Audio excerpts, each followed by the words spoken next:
My name is Kenika.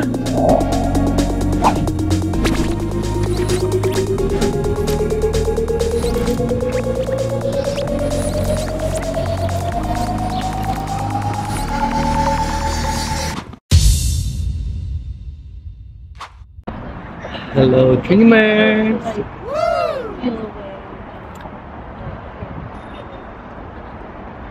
Hello, hello! Oh my God! Alit tayo sa labas ngayon kasi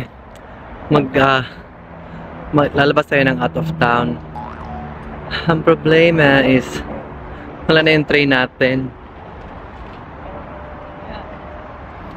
Hindi man tayo ng train natin.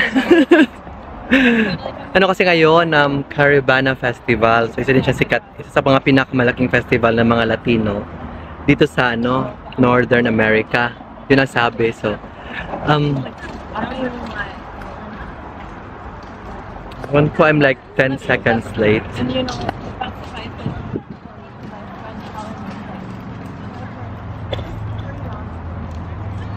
Oh my God!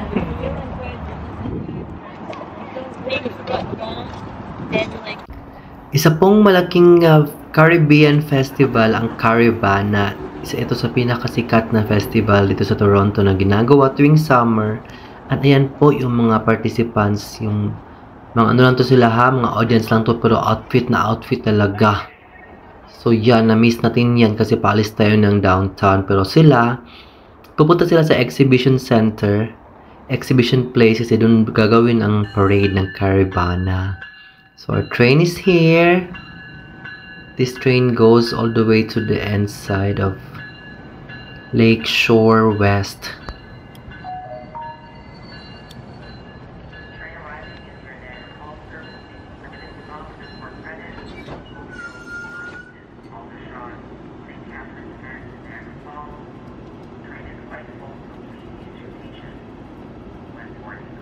Ayan, at pagdating natin ng Port Credit, tuloy-tuloy na yung biyahe natin. May nakita tayo doong construction na helicopter talaga yung nagbubuhat ng malaking equipment na kailangan sa construction. Grabe talaga siya. So, ganito po yung Ontario. Very, very wide po siya. Very flat at most. So, walang masyadong mga bundok-bundok dito na side. And nasa 3 hours po kasi yung biyahe natin papunta sa ating camping site. So, medyo mahababang biyahe kaya tuloy-tuloy na kami sa aming biyahe. 1 kilometer na lang tayo. Baka iba yung sukat sa kanila.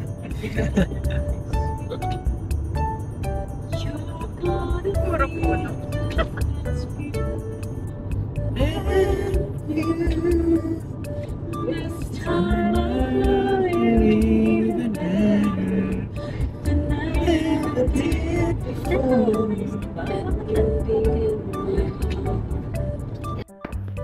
Ayan. So, after almost 5 hours po na biyahe kasi may stops tayo, kumain, nagkape, nag-CR, nagpagas, ganun.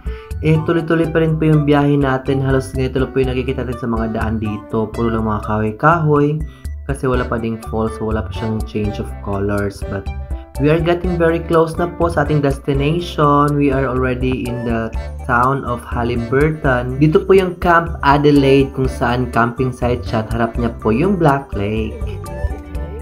Ayan, papasok na po tayo sa Camp Adelaide na may bubble dome at geodesic dome. So, ayan siya, Camp Adelaide, yung kanyang entrance. And private property po siya, private camping site. Ibig sabihin, hindi siya nagiging crowded masyado kasi kontrolado lang po nila yung mga taong pumapasok. Kasi ang mga tao kasi dito sa Ontario mahilig sa mga camping. So, kadalasan, sa mga public na camping grounds, punong-puno talaga yan. So, it's very, very challenging to find a spot unless you go there at a very, very early time.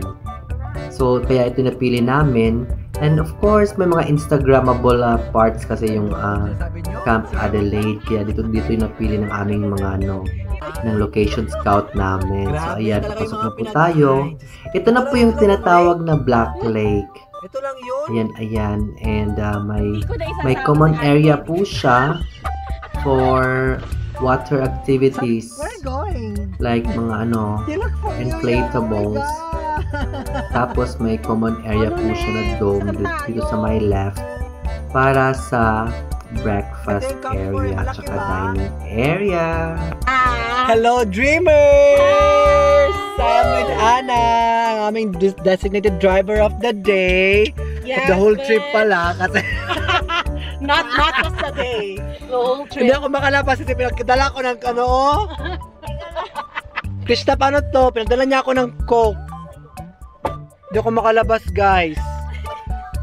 Be, hindi mabigat talaga siya, be. Kahit pagustuhin ko man talaga ng kahit may strong will to survive talaga ako, mabigat siya. Ayan, and we are here now at Camp Adelaide. We're here! Gusto ko pong magreklamo. Manda ka talaga mamaya, Krishna, ha? Krishna, mamaya ha, manda ka. Krishna! Isa na natin. Hello po! So sila po yung mga friends ko, pero yun na, pasok lang muna ako. Room tour muna tayo. Oh my God! Oh my God, ang ganda! Naka-dome po tayo, guys. O buong circle po siya. Nilak po nila ako. Oh, akala mo ha, hindi ko na ano ha. Akala mo lang. Maganda dito, may sarili siyang ano, resting area. Tapos may ref tayo dito with ano, hindi pala fireplace pa. And here we are na po, mag-unload na po tayo ng ating mga gamit. We are very thankful for the safe trip. Si Ana po yung owner ng car. Isa din po siyang international student who is currently now doing her postgraduate work permit. Kagaya ng lahat. Ako lang po yung naiiba. Pero we're all international students na nangangarap din dito sa Canada. Kaya ito, nagtitipon-tipon kami, tag-enjoy. So dapat, hindi ka lang pa-prinsesa, hindi ka na makagandahan, hindi ka naman Disney princess. Magbuhat ka, bakla! Kaya yun, buhat-buhat kami palabas sa mga gamit kasi ang dami-dami ng mga gamit namin for our 2 nights, 3 days stay dito sa aming campsite. So yan, ang dami kasing mabibigat and kahit pa may strong will talaga ako para tumulong, kusang nagrereklamo yung aking mga muscles kasi nga I am under hormonal therapy, so wala siyang power. Hindi ko mabubuhat lahat. So, dahan-dahan lang.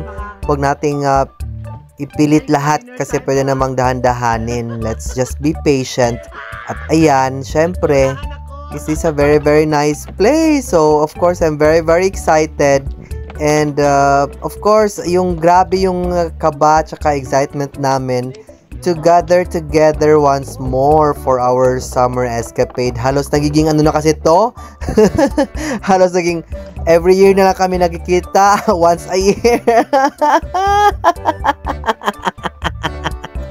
Eto mga friends ko na once a year lang kami nagkikita. Parang ano siya, parang Pasko.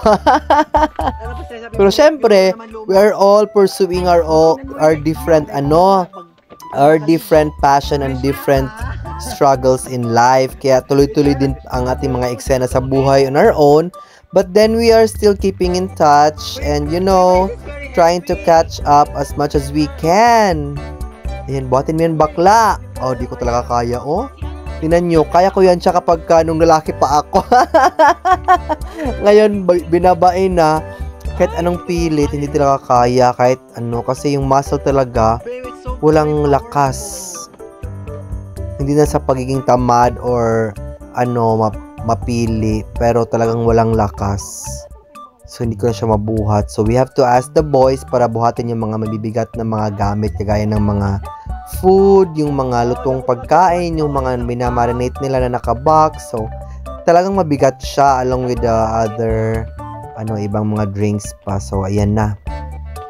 Natapos na po yung ating mga eksena. So, yung boys na po. Oh, i-try pa rin ni Bading din nyo. Try pa rin siya. Oh, diba? Oh, nakaya niya yung isa. Oh, nakaya ni Bading. Ayan na, si Paolo na sa isa kasi di nakaya. Surrender na ang lola nyo. Diyos ko. Dapat mag-focus na lang sa kung anong kayang gawin. Huwag nang ipilit yung mga bagay na hindi kaya. Kasi ikaw lang yung masasaktan, di ba? Tama ba kayo? Or tama ba ako? Wala kang visa yung mga nuno. Ayan. So, Hindi na-approve ang visa. arrange Kaya tayo. hindi Medyo na- gulo-gulo. Pagpasensyahan nyo na. Ayan. Wait ko. Be, mag-chill muna tayo before mag-start tayo ng ating kombate. Kaya nga, ikaw mag-rest ka muna. Be, ako na pagluluto na lang kita ng dinner ha. Ikaw lang talaga. Thank you. Ano daw password? Ano password? Ayan po, yung syempre, pagdating sa isang lugar, ang inuuna ni Madam ang... Ito na yan, no? Ito. Ano yung inuuna mo ang password? Password ng Wi-Fi. ito. 3-1. Okay. Ay, iba-iba siya. Capital F. Ano muna extension mo ang init? F. Ito. 2. Capital A. C. Ayan, so 'di ba camping site ito. So hindi talaga siya fully equipped with all the amenities and facilities na kailangan sa isang resort. So isang camping site siya. So ang sabi nila, they will only provide a mattress and yung heated blanket, pero kayo na po yung magdala ng kanya-kanyang beddings. Auntie, So ayan, may dala silang may dala kaming kanya-kanyang bed sheet, yung fitted sheet, tapos kanya-kanyang unan kasi blue. and blanket. Ang problema yun, nadala nila na set is hindi siya fit, siguro pang double size lang siya. So nag-check ako sa akin kasi marami din akong queen or double size na bed sheet. So ang nadala ko is yung queen. So yun ang itatry natin. Tapos another one ang gagamitin ko para sa aking bed kasi yung bed ko dyan sa double bed. So ito na, may dala tayong black. So kasi 'di ba, the concept of camping is dapat hindi siya very very comfortable. Ito naman siya, glamping siya kasi may sarili naman siyang dome siya. So makakatulog ka ng maayos pero hindi din siya totally complete with all the amenities. And alam nyo ba na hindi din siya dito kahit pa naka-camping site siya. Tapos wala siyang CR kasi di ba ito sleeping area lang. Ang CR niya is common na sa labas. Hindi rin siya mura dito kasi di ba this is Canada. So you will not expect everything to be very very cheap as well regardless of its nature. Kahit na masa yung target nila na market, sadyang mahal pa din siya. Very good. And this one is siya kasi marami din silang maraming fully booked schedule. So ilan lang din yung dome nila available nila. And we're very very glad na may nakuha pa din kami kahit papano. So ayan, na fit na natin at nagkasya naman kasi queen naman yung nakuha nating nadala ko na fitted sheet. So ayan, time to work out on improving, making the place comfortable for us. And ayan, so yun ang naging plano namin. Magluto kami ng dinner and maghalubilo. Try to find a way to spend our first night together na masaya. Kasi after 5 hours of travel, tapos si Ana pa yung nag-drive, so it's very very hard for her to do all the drive kasi wala naman relieve. Walang reliever, ano ba yan? So, yun siya. So, magdala ka ng sarili mong cover ng bed, tapos cover ng unan. Ayan. So, ang dala ko is itong blanket ko, ginawa ko siyang bed sheet. Ginawa ko siyang cover ng mattress. And alam nyo ba guys, na pagtulog namin dito, talagang ang lamig-lamig. So, talagang nanginig talaga ako. Kinulang talaga yung dala kong Tapos, isa lang din yung heated blanket, yung nasa queen bed. So, talagang hindi ako nakatulog ng maayos on our first night. Diba? Kasi sa taas siya, baba siya. Kahit na ganda-ganda lang naiambag, kahit papano, sumaya din naman. Pero mahirap talaga siya kasi bring your own things and, diba?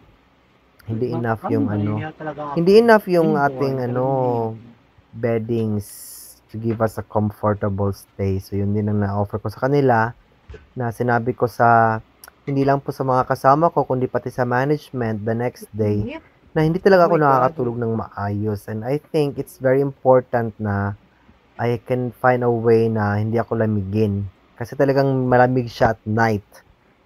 And wala din akong extra na damit na pantulog na talagang nagiging comfortable ka when you sleep when it's cold.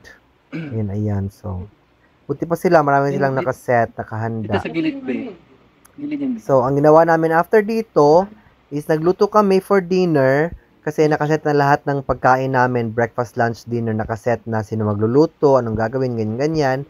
So, nagluto kami ng mga inihaw, nagluto ako ng pansit, and then may dala ding adobo, tsaka ano pa, ano ba yun, binagoongan, pork binagoongan, or dinakdakan ba yun.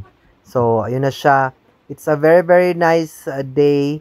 Hindi ako nakapag-video ng maayos sa Dreamers kasi anong problema, napuno yung aking memory card. And then during this time, 'di ba, may problema ako sa aking may hinaharap akong problema. So wala akong time mag-edit. So puro lang ako video ng video, wala tayong mag-edit, napuno tuloy yung memory card. So ayan, hanggang dito lang yung nakuha nating videos. So kahit papaano, at least nag-enjoy naman tayo, 'di ba? Or at least sana nag-enjoy kayo, at least yun pala. Sana nag-enjoy kayo sa ating first day dito. We're all relaxing for the meantime while we are preparing for the night's festivities, o yung pagkain, at tapos yung medyo alak, tapos medyo usapan. Tapos ang ginawa namin, naghanap din kami ng mga twigs. Nag-bonfire kami sa gabi kasi sa harap namin is lakeside na siya. Hindi mismong harap ng dome, pero konting walk lang is lakeside na. So, may sarili siyang access to the lake right away. So, it's nice and interesting. It's a good experience, in short. Kasi na-pick up ka namin. And ayan, so 2 dome kami kasi we are 7, 4 dito tapos 3 sa kabila. And yeah, yun siya. That's all for today. Kahit paano, nag-enjoy sana kayo. Wishing you all a beautiful day wherever you are in the world. Maraming salamat sa inyong support at pasensya na kung medyo delayed yung mga vlogs natin. You take care always. Stay happy, stay healthy, and don't forget to keep on dreaming. This is Mami Ken. Samahan niyo po akong maging dagdag inspirasyon sa lahat ng may ambisyon.